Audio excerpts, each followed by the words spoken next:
again, this is another short homework video. Today we are going to look at the rollover exercise. It's a supine exercise. It brings the legs up over the head and with a controlled roll down through the spine, it's going to work the core and the abs, bit of hip flexors, it's going to mobilise through the spine, and it's going to work on a little bit of balance and stability as well. I recommend that you warm up to this one by using some ab prep and some reverse crunch exercises. I'll put a link to those in the description below so that we're not spending too much time on this particular video. But take a look at those first if you're not familiar with them, and have a little bit of a warm up using those. So we'll get on the mat.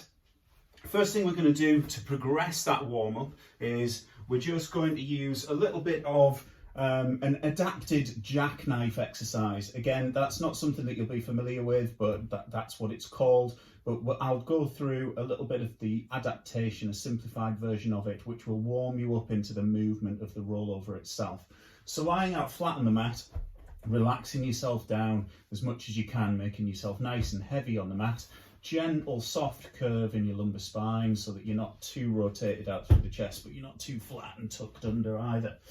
Going to bring the feet, all of the legs together, and drawing that core in and staying strong through the core. You're going to take a breath in to lift the legs, exhale to lift up and down to 45. Breath in, exhale to thrust up and down to 45. So progressing that onto the rollover itself, you're going to want plenty of room at each end of the mat because this is going to be a full length exercise, and your feet probably through mobility are going to go a little bit beyond where your head is on the mat. So plenty of space above your head, let's say. Setting up, similar thing, lying flat on the mat, let yourself become heavy. You're going to bring your legs up to tabletop position. You're going to extend out to 45 degrees. Again, try not to press into the mat with your hands too much. Taking a big breath in as you sweep your legs up and over. You want to get to the point where you're not resting on your neck or head. You're just resting on your shoulder blades and your legs are as parallel as possible to the ground.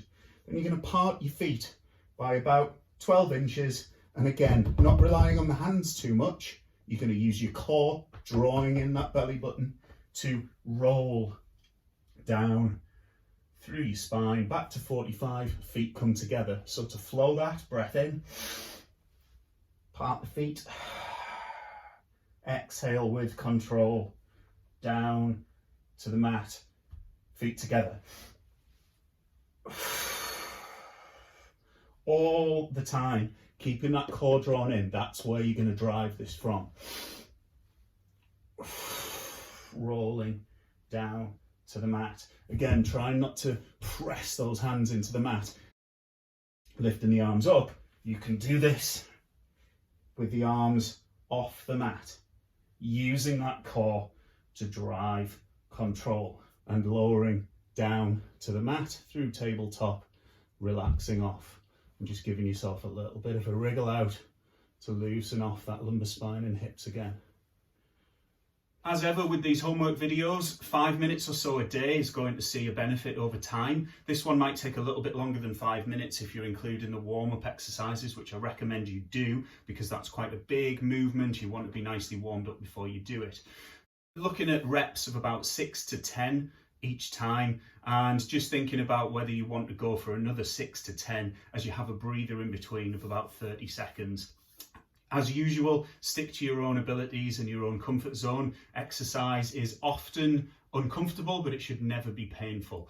Be careful with this particular exercise if you've had lumbar spine issues or if you have a specific known weakness to the core and abs. Any questions, pop them down below or fire me a direct message and I'll get back to you as quick as I can. Thanks very much, guys.